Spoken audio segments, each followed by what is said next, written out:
Today's sponsor is Encore Live, Sarasota Bradenton's #1 destination for live entertainment.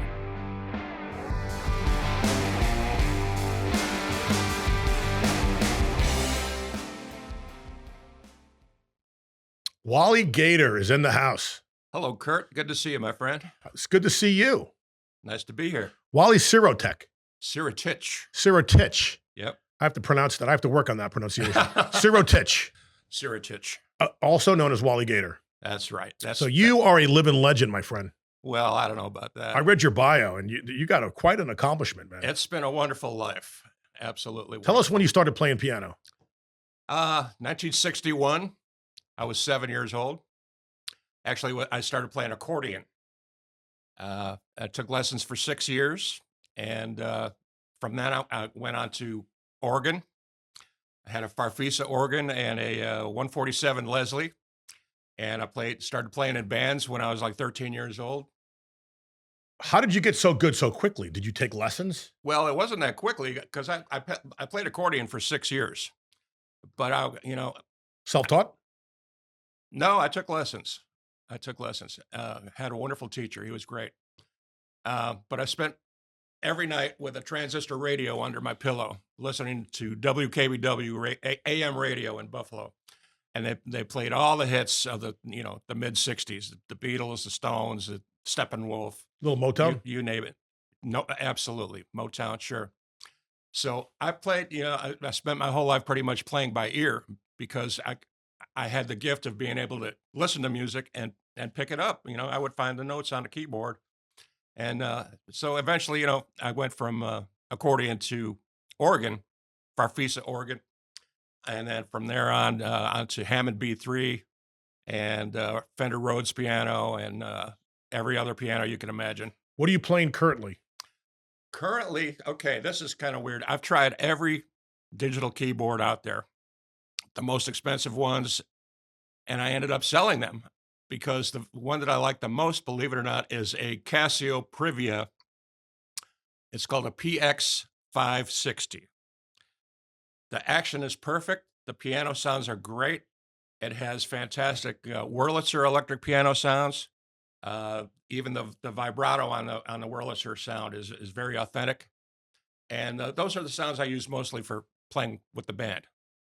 And I also use either a Hammond SK1 organ on top, or my favorite actually is my old Roland VK7 organ. It's got the bars and everything. Technology has made these things lighter. Oh, but in the old days, you were probably lugging around some heavy gear. In the old days, I carried an upright piano around for like 7 years. How'd you transport it? We had 2 vans. The band had 2 vans, and it fit in the back of my van. The rollers on it, boom, a little ramp. Yeah, rollers on it, a little ramp. And we toured all over the East Coast. We're from Buffalo, New York, but so you're a Bills fan, aren't you? I used to be a huge Bills fan. They let you down so much that your psychiatrist said you have to stop looking After at football. those 4 Super Bowls and poor Scotty Norwood, I pretty much stopped watching football. I think a lot of people just they couldn't take it. But in a way, it was a blessing for me because that's when I decided to start really seriously writing and recording music. Nice.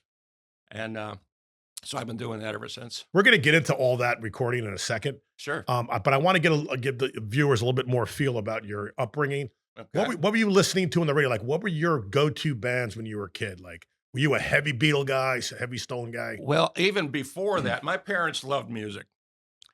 And they had a big Magnavox stereo in the living room, with the big speakers and turntable. And they'd buy records like Herb Alpert and the Tijuana Brass. Sure. Not Al Di Meola. Burt Bacharach, maybe? Yeah, Bacharach, all that kind of stuff. And so that, yeah, those were the hits on the AM radio back then, right? Right. And then the Beatles came out, 63 or 64, Ed Sullivan Show. That me and everybody else had changed our lives, No doubt. I immediately knew who I wanted to be and what I wanted to do. Do you remember that feeling that when you saw them? Like, do you remember how geeked up you were? How exciting! Yeah, how exciting! They were pretty, man. And then they sang their butts off, and they just played the greatest songs. What were your thoughts about Elvis back then? I was not a big Elvis fan. He was pretty much more before my time. So I didn't listen to too much Elvis until much later. Yeah, it's kind of weird because I didn't appreciate the Beatles till I was a little bit older. Oh, is that right? I mean, I grew up listening to Elton John, Mm-hmm. and he was like the soundtrack to my 70s. Okay. And then I realized the brilliance of the Beatles, and I went kind of like went back to some of the older stuff. Right. And then the Stones. Right. Then I fell in love with the Stones. Like, so I was kind of late to the party, but like I got caught up. Okay. Okay. Well, my best friend, Mike Kostreba in Buffalo, we're still great friends. I've known him since I was 5 and he was 6. Anyway, he was a huge Beatles fan and Steppenwolf, Stones, stuff like that. And this is crazy. We used to sit in his room for hours and hours and listen to all this great music, you know.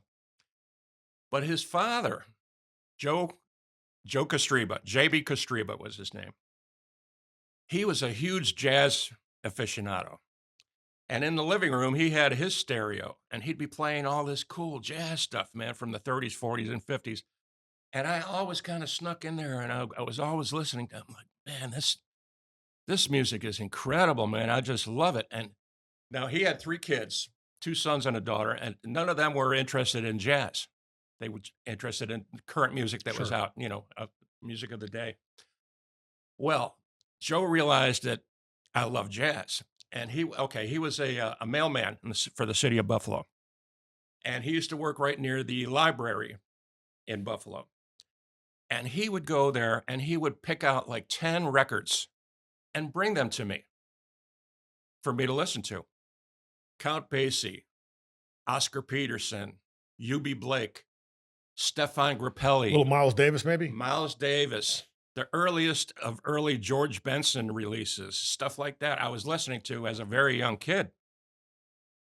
And what an influence that had on me. So everything I play, even to this day, has a little bit of a jazz influence. That's a great lead into my next question. Okay. How would you describe your playing style? Because I know you're a big blues guy. I know you do Southern rock. You just mentioned jazz. Like, Yeah. are you just a hodgepodge of so many different types of styles? I steal every idea I can from the greatest piano players in the world. Number 1 on my list, Chuck Leavell. Yeah. Amazing, right? I heard you speaking about the Brothers and Sisters album, the Yeah. Allman Brothers. That was the first album Chuck was on after Dwayne Allman had passed. And that album just turned my life around, man. I sat down, to this day, I could play every note of every song. Sidebar, do you think that's their best? If you had to rank their albums, would you say it's their best? I think it's my favorite. I think it's their best. I love it. Yeah, I absolutely love it. Could you imagine that album without him on it? And with Dwayne playing slide instead? It would be a whole different. You know what my favorite song on that album is? Southbound. I love Southbound. I play it, I sing it. You know, I would love if you can guest appear with Jacked Up one day and play Southbound with us. That'd be Sure, fantastic. sure. That's a whole nother story. You know the ending? As long as you know the ending, it'll be cool. But you know what? I mean, the almond. So we live in Sarasota, right? Sarasota, Bradenton. You can't help but talk about almonds, talk about Dickie Betts. Right. In fact, my drummer Jared Johnson, who's a great drummer, he married into the Betts family. His wife is a Betts. I guess the Betts was a big family, and I guess it kind of like there was the rock side of the Betts family, and there was like the religious side of the Betts family, and I guess he married into the religious side. Okay. But so you can't go around here like Bass Sound Studios, where I happen to record right now. We're working on some originals. Okay. And then you run into guys like Bud. Sure, love Bud. And you hear these stories. Bud's I a mean, good aren't they? friend. There's like so many great stories. Like Greg was a living legend, right? I mean, when he was alive, he Oh, yeah. he lived here, and Dickie, obviously, I saw him as his last show at the White Buffalo. Right. So tell us a little bit Yeah. about your involvement with those cats. Well, I moved here to Venice in 1993. And at the time, geez, I've had all kinds of different bands before that, before we moved to Florida, which is a whole other story. At the time, when I moved down here, I got a gig in Ybor City doing dueling pianos. And that lasted about 6 months. And it was the middle of summer. I didn't know anybody in town because I had been commuting from Venice to Ybor City every night to play. And once that gig was over, here I am stuck at home in Venice. I don't know a soul. Nobody, right? I met a couple people along the way. One guy, his name was Jimmy White, who was a he used to book bands around the Sarasota area, right? And he gave me a card. So I was desperate. I got 4 kids. Okay, I was raising 4 kids, and so I'm sitting out on the lanai. I'm like, "Gee, what am I going to do? I don't know anybody. I don't have any work." So I called Jimmy White. I said, "Jimmy, I'm really looking to play. I need to work." He says, "You play keyboards and sing, right?" I said, "Yeah." He said, "The Toller brothers are looking for a keyboard player and singer." I said, "Danny Toller and Frankie Toller?" He said, "Yeah." I said, "Oh my God, this is the Greg Allman Band." So he gave me Danny's phone number. I wrote it down. I was so nervous. I didn't call it for like 3 days. Finally, I called him up, and Danny answers the phone. I says, he said, "Hello." I says, "Yeah, my name's Wally Sirotich, and I play keyboards and sing, and I was told that you might be looking for a member for your band." He says, "Who gave you this number?" I said, "Jimmy White gave it to me." He says, "Oh, well, I got to talk to him, about that." So he was upset. Yeah, he wasn't too happy about that. So anyway, he says, "Wait a minute." He says, "You play keyboards and sing, huh?" I says, "Yeah." He says, "Well, tell you what, we are looking for somebody for that spot." So he, like 3 days later, he gave me an audition right here in Bradenton, right close by at Frankie Toller's house. So I went there. It's like 10 o'clock in the morning. Here's Frankie Toller on his drums. Here's Danny, Bruce Wabel, their bass player from the Greg Allman Band. I knew who they were because they were huge stars. Sure. And I loved all their albums. Of course.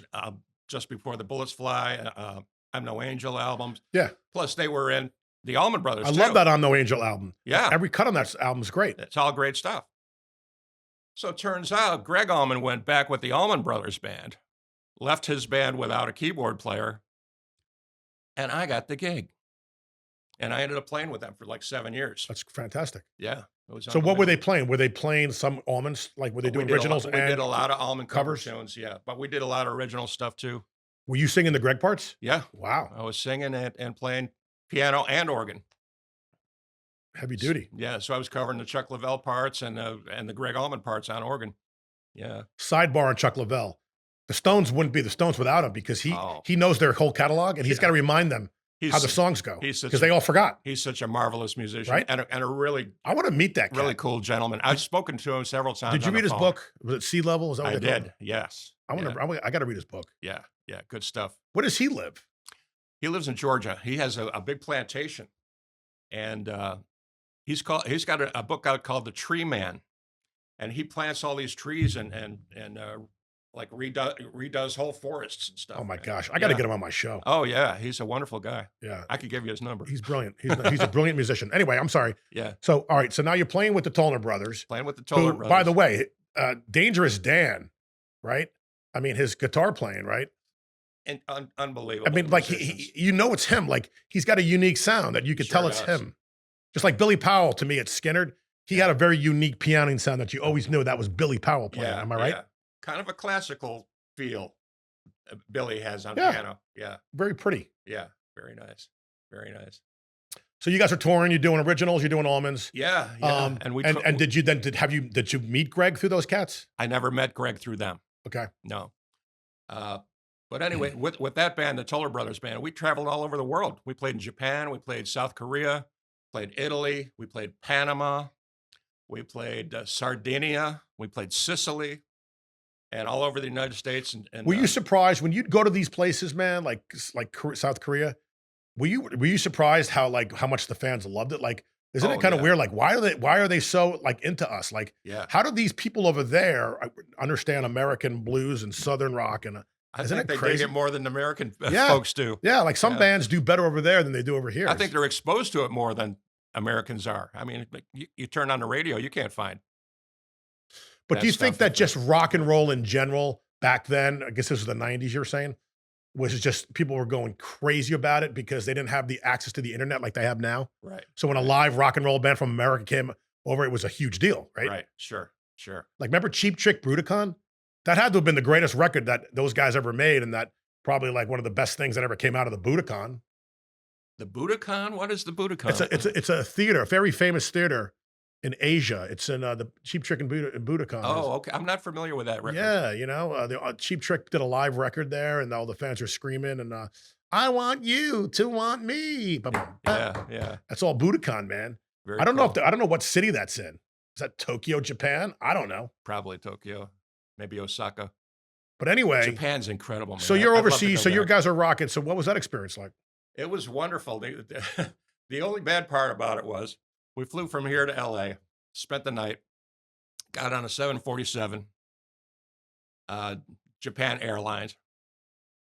The plane takes off. The plane is full. There's not an empty seat on the plane, right? Plane takes off. 2 minutes later, everybody on that plane, except for me, lit up a cigarette and chain smoked all the way to Oh, Japan. that's crazy, man. That's so unhealthy. Yeah, imagine being in this huge tube full of Well, cigarettes. that was the 90s, right? Oh man, yeah. How yeah. did you transport your gear on a like? 'Cause Well, for those overseas things, they would provide. You know, I'd tell them what kind of keyboards I needed Yeah, for the gig, and good. they would provide so that. it's not like you're stuck in your freaking piano on the fucking plane. Right, right. imagine I that? had to do that a few times, but not too often, thank God. Now it's a hassle just to bring my bass on a plane. It's a hassle. I'm Oh, like, I know. in the old days, you think the lady would be fun and she'd like put it in the closet for you, you know, like Yeah. up front, and then you can get it. Now it's like you don't even bother bringing it. Back in the day, I used to carry an upright piano and a Hammond B3 and Leslie's and Fender amps and PA and lights and everything. And now it's a hassle to bring a 22-pound Casio keyboard under one arm, yeah. But yeah, at least you know, we've progressed that far. So take us chronologically after the Toller Brothers. Like where did you go Well, from there? after the Toller Brothers, I ended up doing mostly solo gigs. Which you still do to this day. Which I still do. Like to you this said, day. you were at Michael's down I here in play at Sarasota. Michael's on East, yeah. in Yeah, it's a nice Sarasota. place. Fantastic, beautiful, beautiful Good restaurant. food. Top notch. Everything about Yeah. that place and everybody that works there is just number one. Beautiful restaurant. I'm there every Thursday night from All right. 5:30 till 9:30. Let's let all the listeners make sure that they know that. So let them see Please, you. yeah, come on down, sit around the piano, and let's have a ball. Do you take requests? I do. Okay. Yeah, if I know the song, sometimes if I don't know it, I'll try. I'll try my best to, Yeah. you know. But yeah, I love playing there. Like after the Tollers, though, as I remember, I got a gig at Longboat Key. There was a resort there called the Colony, Yeah, I heard about this the place. Colony Tennis Resort. Wasn't the Michaels on East Guy involved with that? It Or was his father? Yeah. His father, yeah, Murph Klauber, who him and I became very good friends. So I played there 7 nights a week for 4 years. That's insane, dude. Yeah, 7 nights a week? 7 nights a week. Not for even 4 one night years. off? Like, Nope, nope. I think I took 1 night off in 4 years. jeez. Yeah, it was a great gig, though. Did they give you like money and like a plate of food? Oh yeah, oh That's yeah. sweet. Feed me every night and give me drinks. Damn. Pay me well. You were living large. Yeah, it was good. How many years? 4 years, 7 nights a week. Christ. Yeah, it was a great gig. Now that's where I've got a very interesting story. One night, okay, the deal was I had to play from like 6 till 10. But if people kept coming in at 10 o'clock or near that time, I had to keep playing. You know, Didn't Billy Joel write a song about that called The Piano Man or something? yeah, basically, exactly. So, which never happened. People never came in that late. Well, this is not a late market, right? I mean, like New Right. York, I'm from New York, dude. People wouldn't go on stage till Oh, midnight. I know.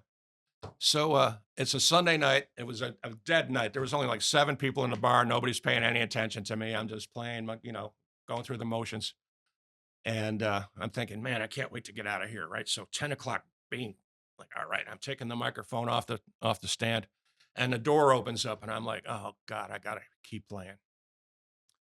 And in comes this tall guy with long curly hair and this beautiful little blonde. She looks like a Victoria's Secret little model.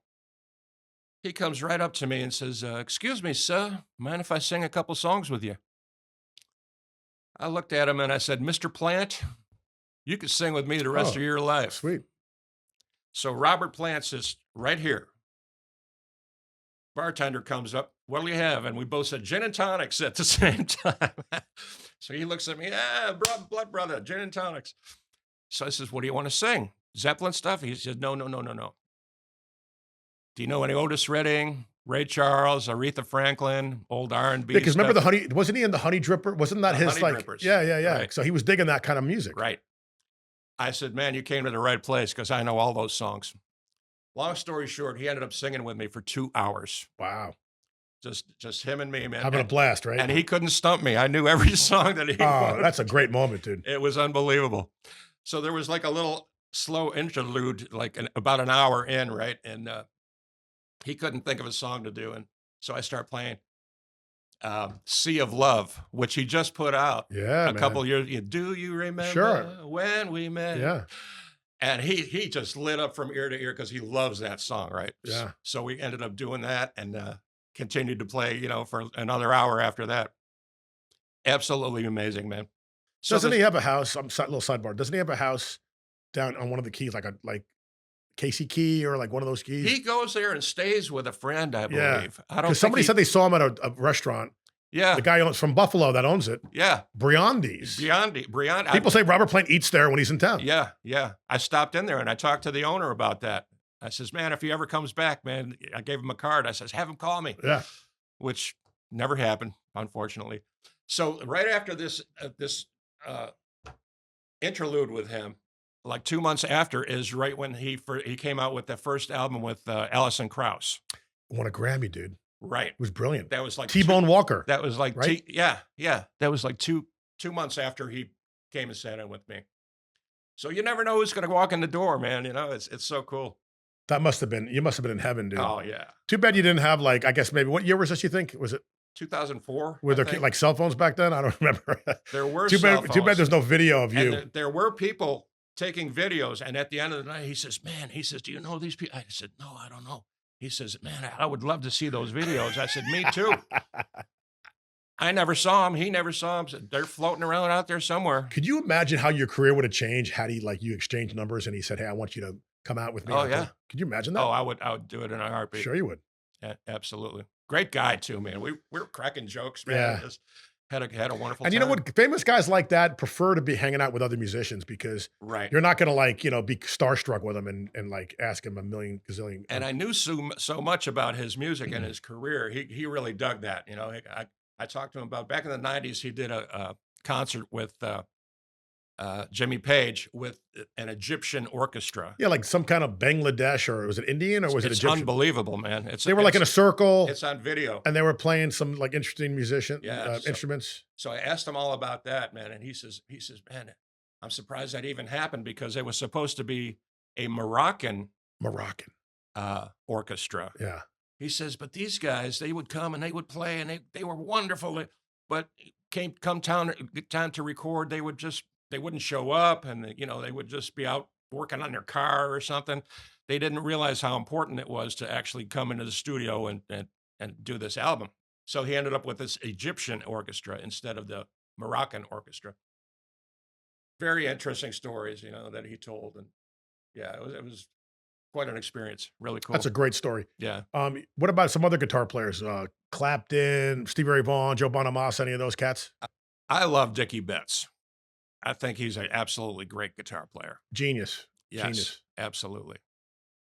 What he does with the pentatonic scale is, I don't think he's just wonderful at it.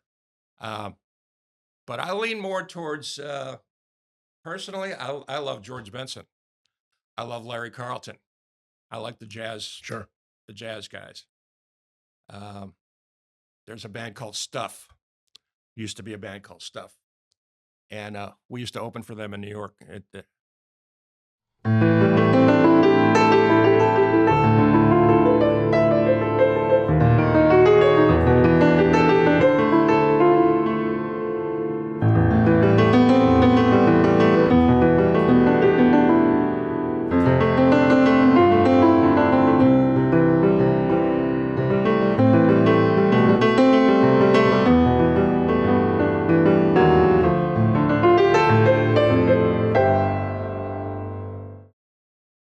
Are you from New York City?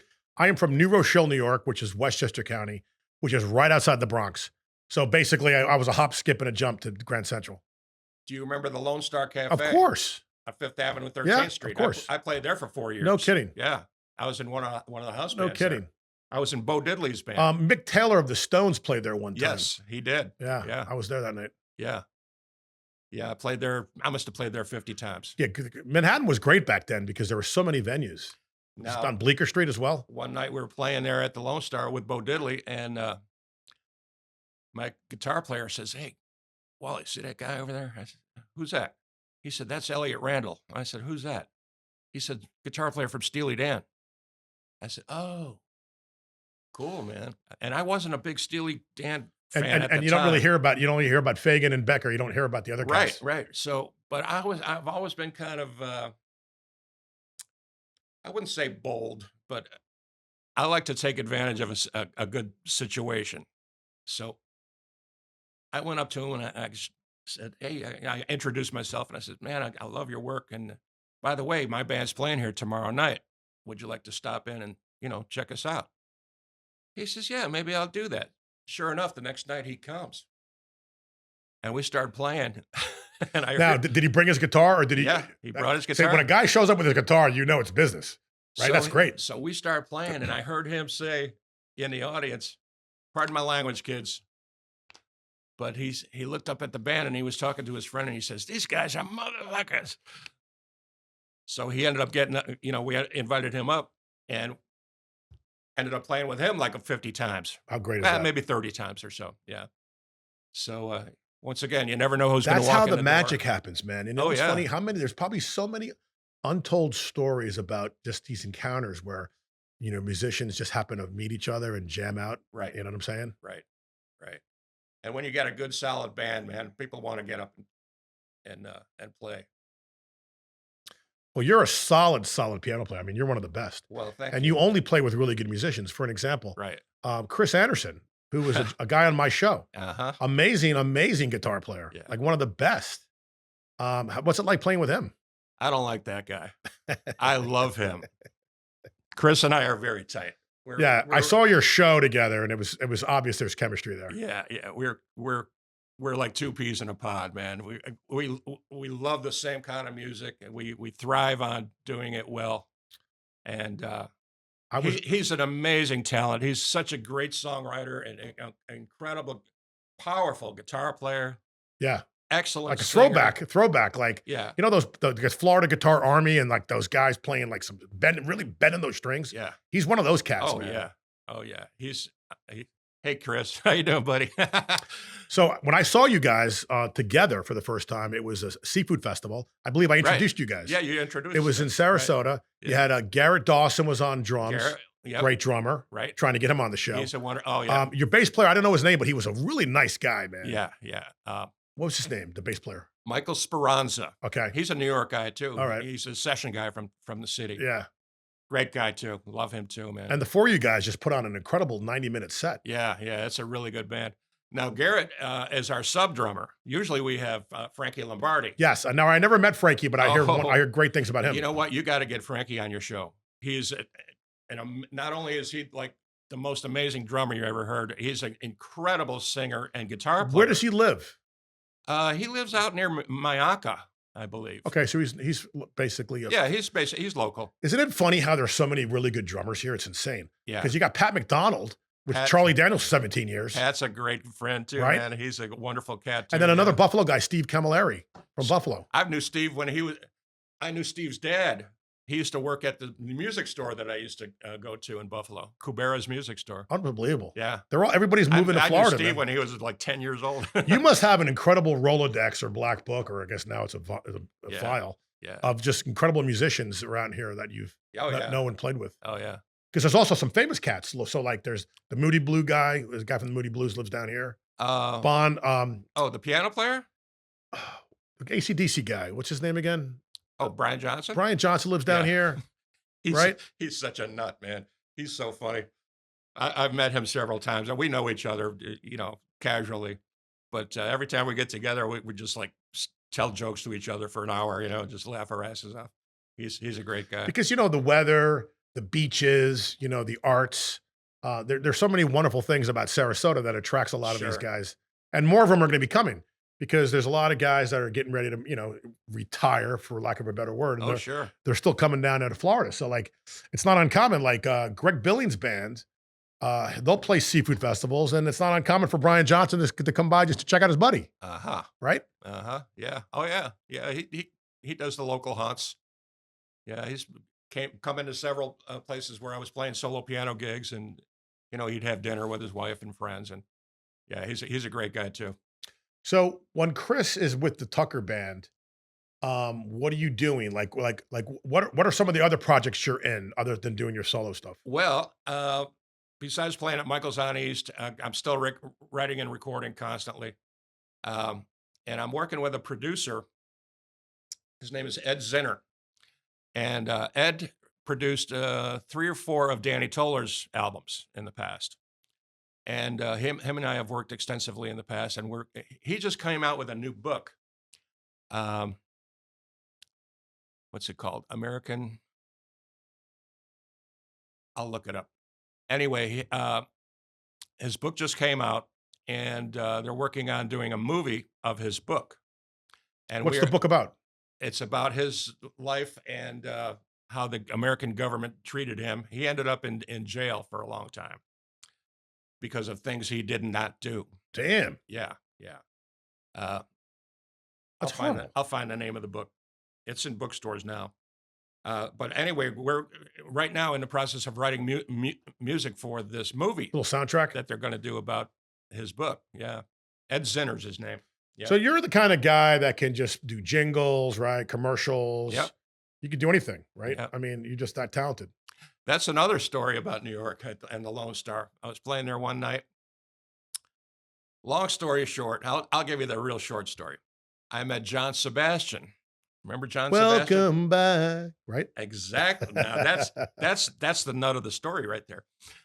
And I basically asked him for some advice. You got any advice for young up and coming musician? He says yes. He says get into doing jingles, and if you can, movie or music for TV shows and movies, which I had never done before. And I says, oh really? He says, I'll tell you why. He says I had #1 hits with the Lovin' Spoonful, back in the 60s and stuff. He says, we did okay. But he says, I got a call one day to do this jingle for this TV show, Welcome Back, Kotter, the one you were just singing. Which was like #1 on ABC for like several years. Am I right? He said, I had no idea what I was getting into. He says, I wrote this little jingle. It took me a couple hours, and it was done. And we went in and recorded it. And he says, I forgot all about it. He says, all of a sudden, I'm getting checks every day in the mail for $650 every day. I'm like, what? How come? He says, I'm residuals from the TV broadcasts. So every time that show is on and they play that song, he gets $650. That's a beautiful thing. And this was in 1981. That's a beautiful thing. So imagine what he's making now. I'd like to watch those shows again. Is there Yeah, some I love those old network that's shows. running those old? Yeah. I think there is. I think there's a network that you can watch like Welcome Back, Kotter. Sure. Because that was John Travolta, man. Yeah. Gabe Kaplan was the name of the comedian that was Kotter. Right. I love all those old TV shows. Oh God, Beverly Hillbillies. I still when watch. I was a kid, dude, we would like Andy and Mayberry. before you were like wanted to go out and drink liquor, like you were maybe 10, 11, 12. Yeah. We would sit home on Friday and Saturday nights and watch ABC. For some reason, it was ABC. Love Boat, Fantasy Island. Yeah. Love it. Kind of. Yeah. So well, those shows were well written. They had great actors. I know it was over the same. Yeah. It was the same guy in Hollywood that made all those shows. Aaron Spelling or something. Oh, Spelling. Apparently, Yeah. he had the magic formula. That guy ended up so rich. and then all the game shows started coming out. Right. Those were like another. And then yeah, Merv Griffin and all those guys. Great stuff, man. So tell us about some other musicians that I'm sure there's a long list, but some of the other musicians you've played with, sat in with. Well, I got back when I was young.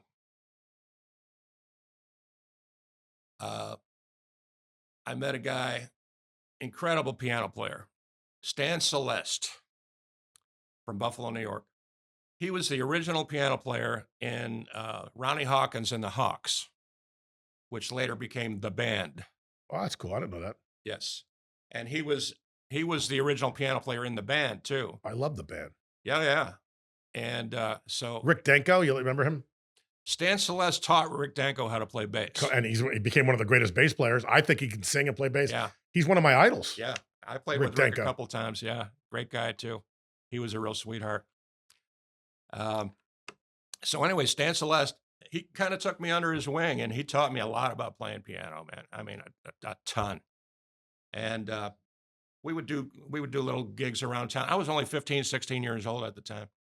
And we'd do gigs around town with these great bands. All these guys in the bands were in their 20s. I was just a kid, you know. I was playing organ, he was playing piano, and uh, we had Andy Rapillo on bass. He was Rick James's bass player. He's on Rick James. all those Rick James Super records, freak, super freak. Super Freak, and all that stuff. Yeah. A lot of great musicians in Buffalo, man. I think the long winters. Why do you? Yeah, I was going to ask you Long that. winter makes it a lot of time to practice. Yeah. So, but Stan Celeste had a huge effect on my playing, and he turned me on to. He would have me listen to the greatest. You know, he turned me on to a band called the Crusaders. You know who the Crusaders I are? do not. Oh man, soul jazz funk group from this 60s and 70s and beyond. Joe Sample is their piano player, and he just died a couple of years ago. He's probably my all-time favorite piano player. Real great jazz player. And he turned me on to guys like Richard T. from the band Stuff. Richard ended up being Paul Simon's piano player for many years. He's on a lot of Paul Simon's records. Great gospel, black gospel kind of piano stuff, you know. He turned me on to James Booker, New Orleans, incredible. You just made piano me think player. of something. Can I ask you a question? Yeah. Your radio station is Mhm. like 24/7. Yeah. All these people you're mentioning on there, or is it or is it just your music? No. My radio station plays only my music. Gotcha. I've got almost 200 songs in rotation on my station. That's a lot of songs. Yeah. I'd say 80% of it is solo piano compositions. Damn. Also, Dr. John. You know, he turned me on to people like that. These great New Orleans piano players and Muscle Shoals guys. So he really steered my musical taste in good directions. So I think Netflix has a show about Muscle Shoals. Oh yeah, it's a great movie. And how powerful that place was, Yeah, and I've how a lot of really good times. songs came Yeah. out of there. You Oh, know, it's amazing. and some of the musicians that used it. Yeah, I mean, it's even some. I think the Rolling Stones had gone in there and stuff. sure. But then They there did Wild Horses there. It's one of the songs they recorded. did they? Is that Yep. yeah? And they, I think the studio charged them like under $700 to record that song. Who was that famous band? I think they were in L.A. that like did Simon and Garfunkel, Beach Boys. Like they were the band for like all Oh, those. the Wrecking Crew. The Wrecking Crew. There's another movie about the Wrecking Crew. You got to watch that movie too. Yeah, man. that's a great one. It's fantastic, fantastic. Leon Russell was one of those guys, and he played on all the Beach Boys records. And Leon Russell. yeah, Wow. at Herb Alpert Records, and And then there's another one about Joe Cocker.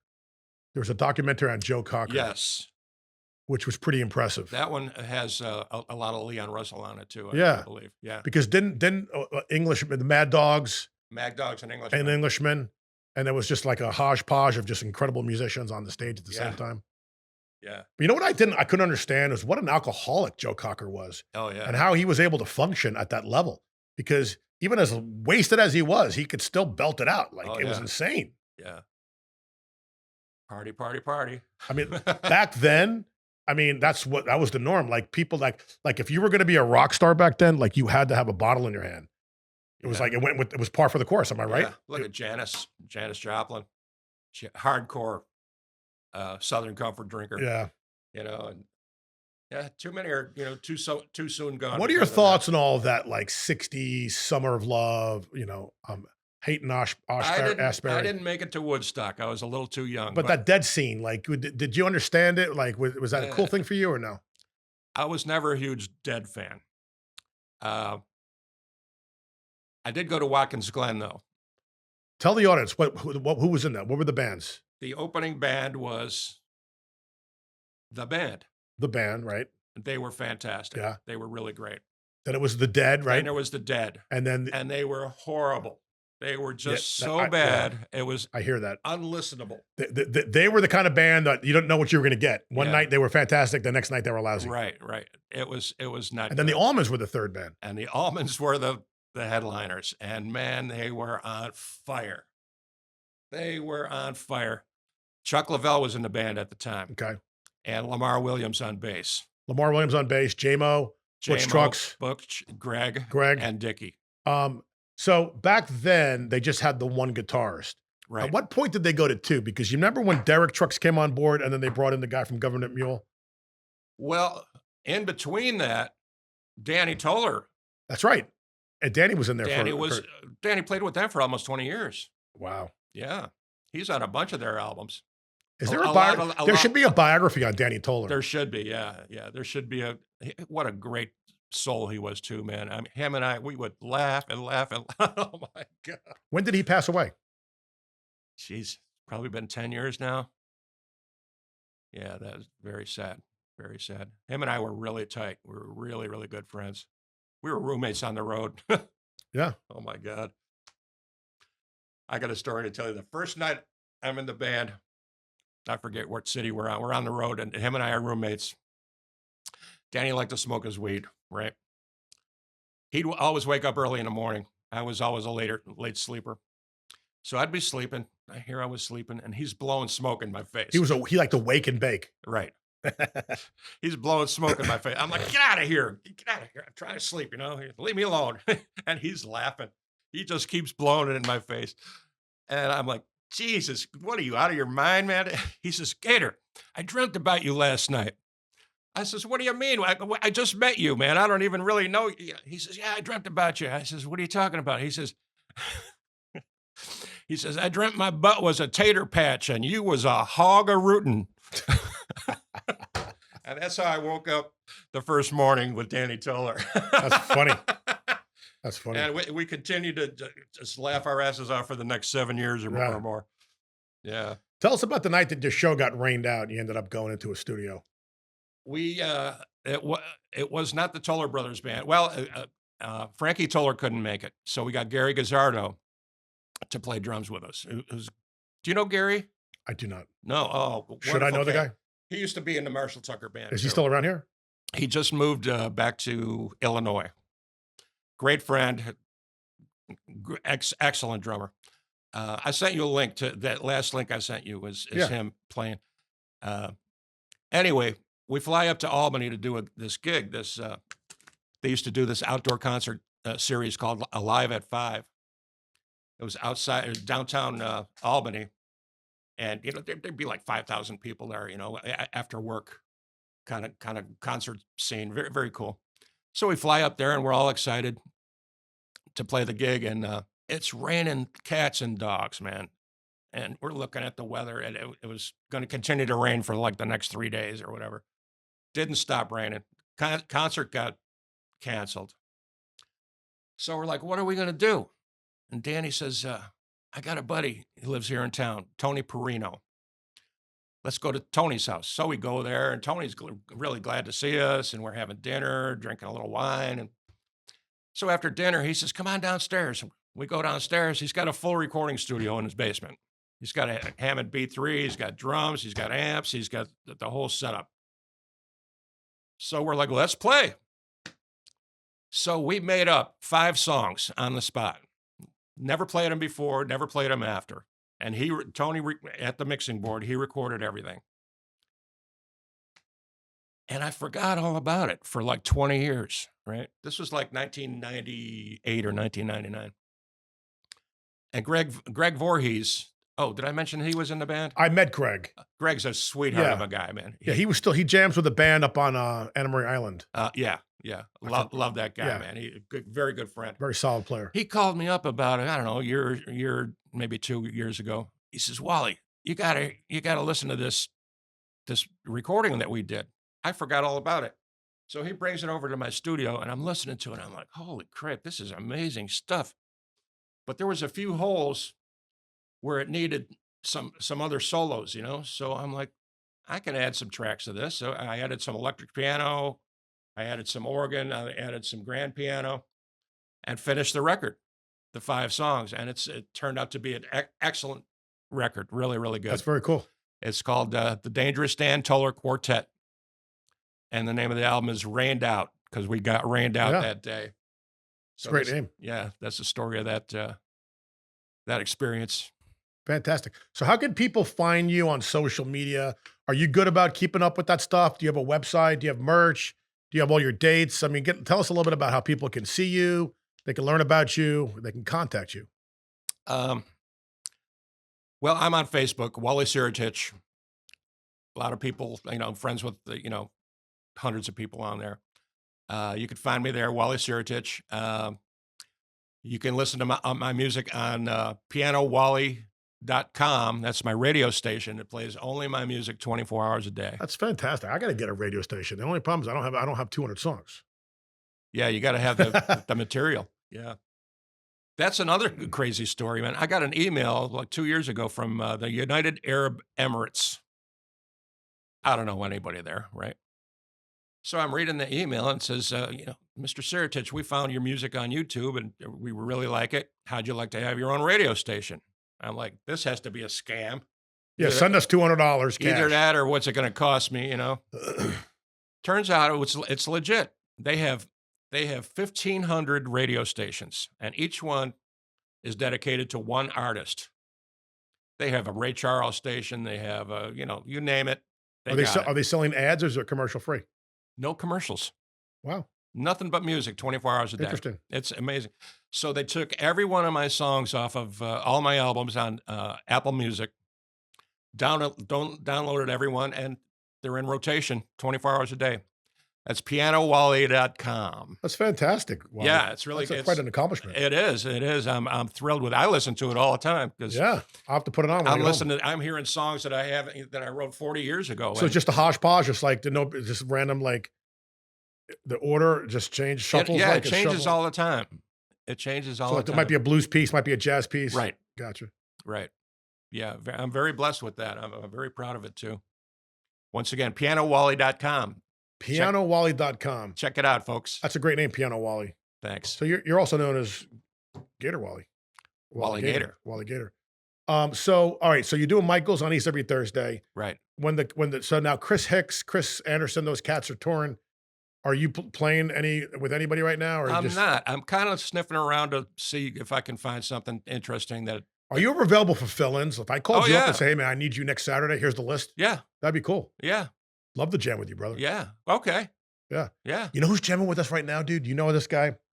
Brian Bird, Steel Pedal. I love Brian, man. He's jamming with us now, live. The guy's phenomenal. His band is incredible, man. I just saw them Saturday night at the Cask and Ale. Yeah, those guys are killer. Yeah. Oh, yeah.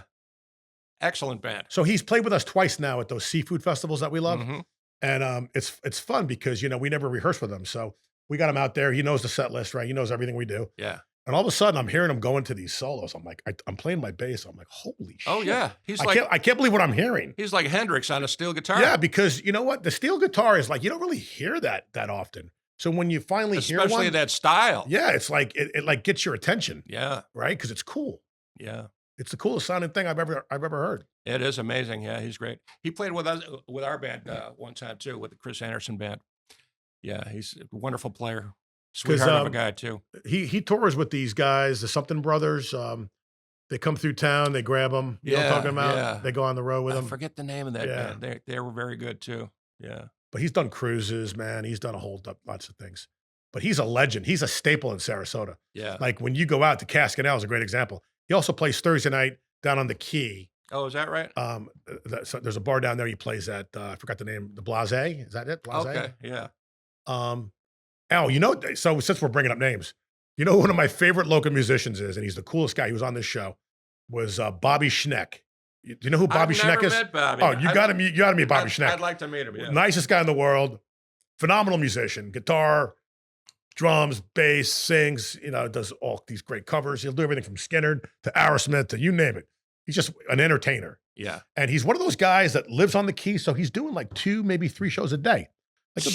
One time he told me he did 3. He did a 9 to 12 noon at a place called Pops. Yeah. Then he did like a 4 to 7 or something, and then he did like an 8. I'm like, that's exhausting. Yeah, I used to do that kind of scheduling too, man, but not anymore. 1 gig a day is enough for me now. Do you get a chance to go see other bands? I do from time to time. You try to get out, yeah. Yeah, yeah. Anything in particular? Anything around here that you like to go see, or? Well, this isn't a local band, of course, but I went to see Herbie Hancock at the Van Wezel this past Saturday night. The Van Wezel gets good bands. Oh, like I mentioned earlier, Joe Bonamassa, he plays there on occasion. I love that guy. Yeah, yeah. Twinkle, of course. I played with Twinkle 100 times in Twinkle's the past. fantastic. Yeah, Yeah. she's a great entertainer, and her band is really great. Love those. So guys. her brother Tony is a great guy. Yeah. Who they got on drums? Benny Puckett. Benny Puckett. He's an amazing drummer, man. That guy can play his butt off, man. Yeah. He's really something else. Lenny Brooks. Lenny is a world-class guitar player. Yeah. I've told him that to his face many times. He's one of the best. He starts blushing, you know. But Lenny, you got the shit, pal. I got a friendship with Lenny because not just being musicians, but he actually helps me with my guitars. Yeah, he sets works up my on basses. guitars and violins. Right. And all So when I go to a shop, we can talk for like an hour, you know, while he's working. Yeah. So we talk about all the things. He's such a super nice guy, like you said. Really good guy. And then they added a keyboard player. Yep. Unfortunately, I forgot the cat's name, but he had played with Bon Jovi and like he's got this incredible repertoire and list of people he's played with. So what it did is it opened up their sound because they were just a 4-piece for the longest time. Right. And now they got this guy playing keys, and it's pretty cool. Right. Anyway, she came on, and we talked about her new record, Freaks and Weirdos. I haven't heard the new one yet. Oh my God, it's so good. She's some of their former records are great too, man. When it's hard to describe her voice. Her voice is very unique, and a lot of famous rock stars have gone on record. I mean, there's quotes on say, "Hey, yeah, Twinkle's voice." Yeah. It's hard to explain what it is because it's a mix of everything. Obviously, there's rock and soul in there. There's a little bit of blues. But it's just when you hear Twinkle, man, and your eyes are closed, you know it's Twinkle. Yeah. Am I right? Oh yeah. Very unique voice. Yeah. Powerful. Well, she can do Aretha Franklin. She can do she's a real rocker though, too, at the same time. She can do whatever she wants. Yeah. I mean, obviously she does the the Janis and all the obvious ones. When I was playing with her, I was trying to get her to do more jazzy stuff because that's kind of, stuff I like. I was trying to get her to do some like Diana Krall kind of stuff, and she wasn't too interested in that though. Hey, outside of your Michaels on East gig, is there like where do people around here go for jazz? Like there's not a traditional jazz club here. I don't even know anymore. I think the what's that hotel? The Art Ovation Hotel. Yes, here in Sarasota, I believe they have jazz nights. I don't know what night it is. Okay, but like there's nothing here like New York City, where there's a sophisticated jazz club with kind of jazz connoisseurs that are really into it and like premier musicians pass through. I agree. There's nothing like that here. But I think, again, this is just my opinion. I think Sarasota is sophisticated enough and there's enough wealth here that could support something like that. Oh, definitely. I think so too. Yeah, I wish somebody would open a place like that. Remember the Blue Rooster, the little bar? That was fun. That was a really nice place too. Yeah, it was tiny, but there was some good blues that came out of there. I was just thinking about that on the way here. It's so hard for these places to survive. The rents are sky high. Right, and it's very seasonal here still. I mean, it's very seasonal. August and September is dead around here, dude. It's dead. Yeah, oh yeah. In fact, my band, we take off. We don't even play anymore because it's just there's no one around. Right. But it's a great town. I've been here, 32 years now? Give me 3 quick things that you love about Sarasota. The Gulf of America. You're the first one to say that. That's funny. Did they actually make that official? Is that actually official now? Like, I somebody guess so. I don't know. Are like new books and documents coming out with that on it? Or is it like, I'm curious as to how does that become law? I don't know. I thought it was a done deal. Yeah. The people here are great, man. I played here for, like I said, 32 years I've been here. I've never seen a fight. You never seen like a fight in a bar? No. Like on Main Street or anywhere. Well, you haven't played the Gator Club. In fact. Well, I used to play Wally GATOR at the Gator Club would be hysterical. Oh, really? That would be good. Wally GATOR's at the Gator Club? Playing. Oh, well, I used to play there with other bands. I mean, back in the 90s and 2000s. Yeah, today it's a zoo. Yeah. And we still play there, jacked up. And I cringe because I'm like, oh, shit. That last set, you got people spilling drinks. There's fights. It's a typical 1 a.m. Nightclub. Yeah. So there's still, so I do see fights. But I'm sorry, getting back to but you played the nice places. That's why you don't see fights. Well, maybe that's why. You're getting the good gigs, man. I guess so. So that's number 2. What's number 3? Let's see. The ocean, The beaches, The people. ocean and beaches are combined. That's one thing. The people are wonderful. You know, it always blows my mind. I come over the Ringling Bridge and the architecture of the skyline I know. of Sarasota. It's breathtaking. It's stunning. I like the buildings. I encourage do more too. growth. It's I know people that listening to this are going to crucify me because there's a lot of people that are sick and tired of us becoming downtown St. Pete. But I encourage it. I'm a New Yorker. I love it. There's more bars. There's more restaurants. There's going to be more venues for us to play at. That's right. That's right. No, it's a beautiful town. It's really nice. But that view from that bridge, from the top of the bridge, it's just stunning, man. It's world class. What are some of the favorite places you like to eat at? Like, what are some of your favorite restaurants right here? Well, there's a place in Englewood. It's called Mama's Restaurant. The pizza's amazing. No kidding. Now, I'm from Buffalo, New York, and the Right. pizza's there is world class. Because Buffalo people have their own special pizza and wings and like certain like beef on weck. Like there's certain Absolutely. foods Yeah, that you guys are like totally all about. right, right. And by the way, Tim Mitten does a Taste of Buffalo thing every year. Did you ever do that? I've never done it. No. Okay, so I had tickets last year, but I got sick. I couldn't go. But I've gone every year. And all these people from Buffalo come down here for this weekend. And it's only like it's on a Wednesday, actually. I'm on a weekend. Right. And he's a realtor from Buffalo, New York. And he lives in Florida. And he's quite successful. And he has a lot of clients from Buffalo that want to move here, like as you know. Uh-huh. So it's brilliant what he does because he brings down people. They have Buffalo food set up. So we'll have the official beef on weck sandwich, Right. the hot dogs that you guys like. There's a certain brand. Salem. Yep. You know, the Buffalo style wings, the Yep. pizza. So you pay like $100 a person and it's all you can eat under a giant tent. And then they have live music that not rocker Michael, what's his name from Buffalo? He comes down there once a year to play. Oh, I know who you're talking about. His name of his band is Only Human. I can't think of his last name. I can't remember his last name But either. the main guy, Frankie Shinta. Do you know who he is? No. He's like the main entertainer. He's the big deal. I knew him when he was like 10 years old on the west side of Buffalo, man. And he was a good singer and entertainer back then. What's his last name? Shinta. There was an Italian guy that looks like a mafioso guy from Buffalo yeah. that does Vegas. Yeah. What's his name? Frankie Shinta. That's the guy. That's the guy, yeah. Okay. Yeah, I knew him when he was like 10 years old, man. Because I met him. He's a cool guy. He's funny as hell. He's great. He's famous. He's a really good entertainer. Yeah, they moved to Vegas and they made it big, man. Yeah, they were making, I don't know, $1 million a year. I didn't know his name was Shinta. I thought it was something else. Yeah, Frankie Shinta. His brother Joey was the bass player, and they had a shtick. It was kind of like Rowan and Martin, or like the laughing, dude. Yeah, I love it. I mean, funny as but everything had like an Italian twist to it. You know, these old Italian jokes. You know, pull my finger and all that stuff. You know.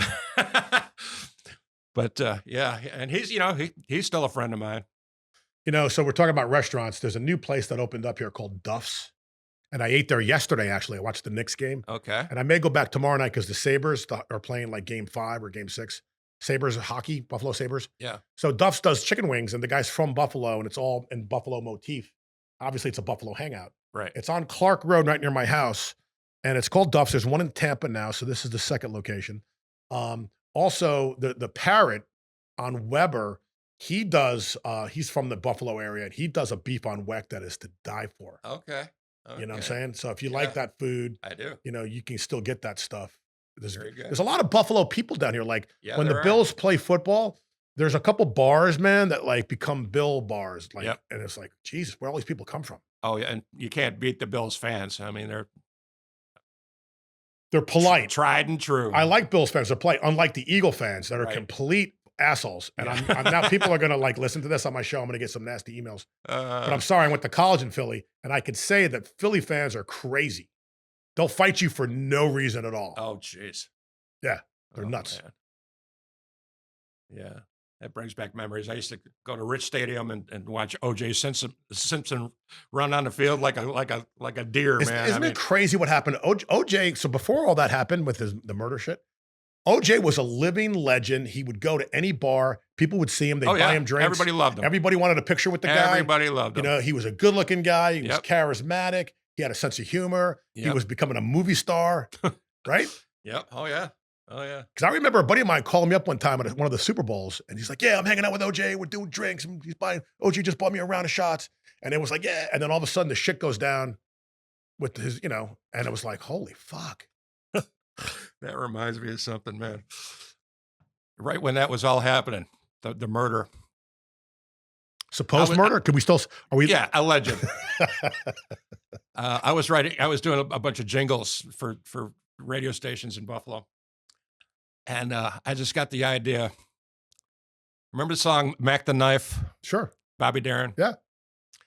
I wrote the story of OJ, and the name of the song is "Hack the Wife." Wow, that's brilliant. Did you ever record that? Oh yeah, I recorded it, and it was played on a bunch of radio stations too. That's great. Yeah. Oh man. Gotta have a sense of humor. You gotta have a sense of humor. So we're getting ready to wrap it up, man. Okay. So in this last minute or two, anybody you want to give a special thanks to or a special shout out to? My kids, my family. I got 4 wonderful kids. Sandra is my oldest, Erica, and my son Nick, and my youngest daughter Becca, and I got 3 granddaughters. Where do your kids live now? My son's in Oakland, California. My son Nick, he's a professional illustrator. Cool. He does posters, album covers, Nice. big murals on buildings in San Francisco and stuff like that. He's amazing. My daughter Erica is a children's book author, and she's an illustrator too. They're both Ringling grads. Awesome. They went to college at Ringling, and also Erica went to New College. Also, actually, she graduated from New College. But she's got like 15 children's books out, and she's in Highlights magazine all the time. Her artwork, and my daughter Becca is a chef down in Port Charlotte at King's Roadhouse. She's a chef there, head chef. She's got 2 little girls, London and Willow. My daughter Erica, the artist, she has a little girl named Tilly. And Sandra, my oldest, she has a son named Johnny. And they live in Buffalo. So your grandkids must keep you really busy, man. Well, I don't see them as much. You don't as travel as much? Well, the ones in Port Charlotte, Yeah. London and Willow, I get to see once or twice a month. It never seems like it's enough. They're in school, I'm gigging at night, they get back from school, whatever. But, we do go out to dinner from time to time and hang out. That sounds great, man. Sounds like you have a Yeah. wonderful life. I do. Lots of accomplishments in your life, dude. Yeah. I've been so blessed. It's absolutely blessed life. So what does the future hold for Wally? What do you see yourself the next year, Well- the next 3 years, the next 5 years? Well, Chris Anderson, whenever he's in town, we still have our band, and we got some gigs lined up this summer. So sidebar, I was standing next to the promoter, Bill, and he loves you guys and he wants you back next year. And I think him and Chris had a chat. I was standing Yeah. right there, and he said, Chris is like, "Yeah, when I'm not with Tucker, I'm playing, and so they'll have you back." Yeah. Because those are fun things to play. Yeah. Oh, we love our band because we do mostly original stuff. It's mostly Chris's music and some of mine. And every time I talk to him, he's like, "Man, I miss you guys so much, man." And he enjoys playing with Tucker, but he's not singing at all. He's just playing guitar with them, and he's got so much to offer. And Chris Hicks is in that band. Chris Hicks too. Yeah. Yeah. He's amazing too. Yeah, he came down about 2 months ago and stole my boy from me. Yeah, but how could you say no to an invitation to be in Marshall Tucker? Yeah, he's great. I mean, Chris Anderson's resume is quite impressive when you look at it. Isn't it something, man? He's lived a charmed life I and deserves every kudo. I encourage all of our listeners that when the Chris Anderson band comes back through town to go see them. Thank you. It's a wonderful experience because he plays with reckless abandon. I mean, he's playing it like that guitar is like a rock and blues, Oh yeah. just killer, man. I mean, his fingers must be sore at the end of his performance because he's really rocking it. He's a monster, man. And you are Great quite talent. the great pianist. Thank you. Thank you. Pianist, excuse me. Do you consider yourself to be your general term is keyboard player, piano player, organ? Like how do you describe yourself? I lean towards grand piano. I got 2 beautiful grand pianos at home, and Hammond B3. I also I love to play. So are organ. you first known for grand piano? Like as someone that said, "Hey, I know that Wally guy. He's great on the grand piano." Yeah, yeah, that's my main axe. And it's so limitless, man. I look at it like a chessboard, man. It's got every move in the world. You can it's from the lowest bass up to the highest highs, and everything in between. And it's limitless. I've been playing for 63 years. What are the chances that we're going to see you play the accordion live? That ain't gonna happen. I don't even have it. How about the keytar? No, I don't do that either. Herbie Hancock was playing it Saturday night, though. Yeah, I bet he was. Guitar. Yeah, sure was. 86 years old, still playing his butt off, man. Just amazing band, really great. Yeah, they were at the Van Wezel. No, I write music almost every day. You know what? I've always just sat down at the piano and just started noodling. What would you say a typical day for you is from morning to evening? My mornings usually starts about 1 or 2 in the afternoon. I have terrible insomnia. I'm up. Last night I was up till 7 o'clock this morning, 7:30 this morning. I can't if it's dark, I'm awake. I don't know why. That's just the way I am. That's because you're a musician. You've probably been trained like yeah, that. yeah. Your brain Well, is back wired. in New York, you know, we wouldn't start playing until 11 o'clock. I told you, yeah, I know. I remember those days. Play till 3, Yeah. and then go to the after hours club until noon. Yeah, You know? I understand. But so yeah, well, I got a little puppy now, and he keeps me company. So I'm pretty much a recluse these days. When you said writing, though, do you have your cup of coffee and then start writing? Is that what you do? Oh yeah. Like maybe something comes to you, and like, Yeah, I gotta I'll get have that. my coffee and I'll sit down at the piano. I just start noodling. And if you listen to my station, I'd say 50% of the piano compositions are just free flow, just came out of the sky. That's brilliant, dude. Because you're a brilliant artist. Well, thank Keith you. Richards said he used to wake up and he'd have a dream and he'd immediately get the tape recorder Oh yeah, and play it. yeah. You got to have a piece of paper and a pen next to your bed, man, or else you'll He never... said to him that the universe speaks to him sometimes. Do you believe in that? Absolutely, absolutely. I feel like it's coming through me. It's not even coming from me. Isn't that brilliant? It's amazing, man. So I'll go and I record everything. I record every single Do thing. you think that you were born that way, man? Like was your brain, like, were you predestined to be this guy that you are, or did you I learn think this so. along the way, like somehow? Well, learning is probably 80% of it. But you had the aptitude to read music and to be able to write music and to Yeah, I don't read music very well. Oh, you believe it or don't? not. No, I can write. I mean, read and write chord charts. Yeah. You know,